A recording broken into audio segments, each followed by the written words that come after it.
Hello again, Shroom Raver here, back with the second instalment of the mighty Metapod team's triumphs and tribulations against various other players in the PU tier. In the second instalment we are up against Reese, I believe that's pronounced, and threats on his side, many of them, Granbull especially. That thing is a monster, it is an absolute powerhouse.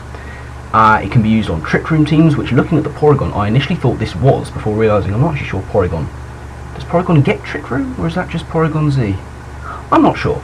Anyway, doesn't matter. He's got the Porygon, which of course is a threat in itself, with that massive special move pool and pretty decent stats.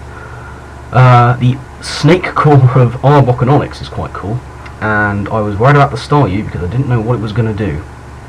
So, without further ado, let's get into this one, see if my team can redeem themselves. So as usual, I lead off with Stunfisk. Reese is going to go with Unpheasant. This is a good switch for me, and he goes for the U-turn on the first turn, going into Arbok. I was actually predicting Onix to come in here, so I just went for Stealth Rocks, not the obvious Thunderbolt. Arbok's in, and he actually is a special one, going for Acid Spray, which is quite cool. I'm able to go for an Earth Power, doing a decent chunk, and special defense drops all over the field.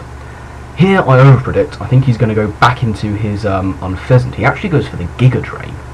I go for the Thunderbolt, which is still doing, you know, a respectable amount to Arbok. 40% is nothing to sniff at.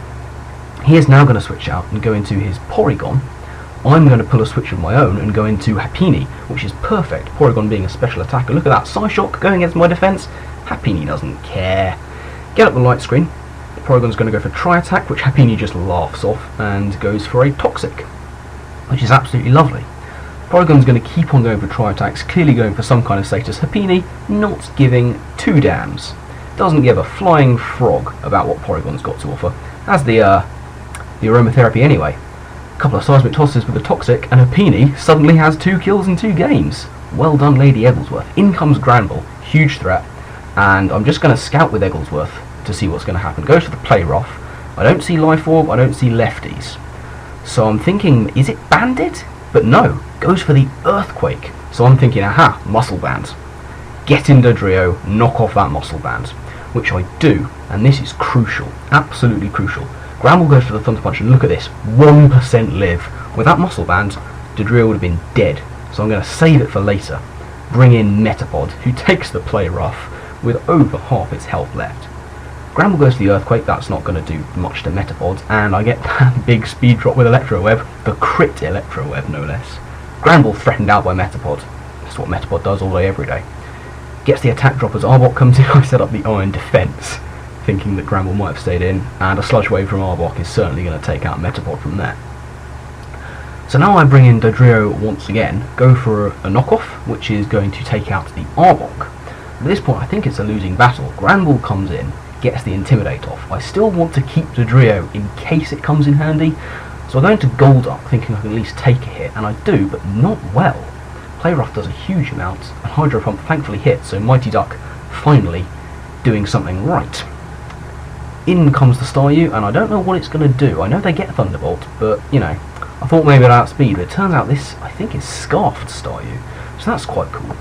Bring in Quilava, and he goes into Onix, as I just go for a Flame Charge to get my speed up. And here I should have endured, but I thought, for some reason I thought Onix couldn't take out Quilava from there.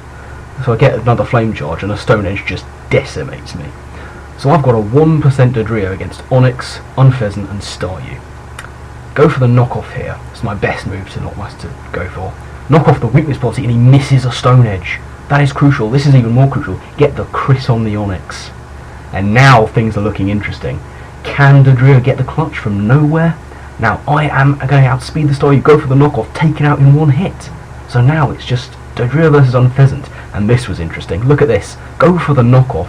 Knock off Unpheasant's Power Herb. So the Sky Attack doesn't hit in 1 go. And Threak pulling through on 1%, taking out 3 Pokemon.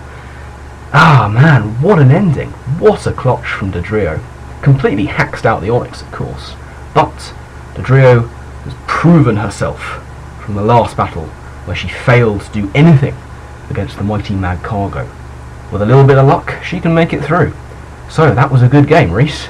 The closest of 1-0 victories, the absolute closest. So, it's 1-1. 1 win and 1 loss. How will the last battle go, deciding the fate of this team? Will it be a successful venture, or will they fall into obscurity? You'll have to wait until the next instalment to find out. Until that time, laters.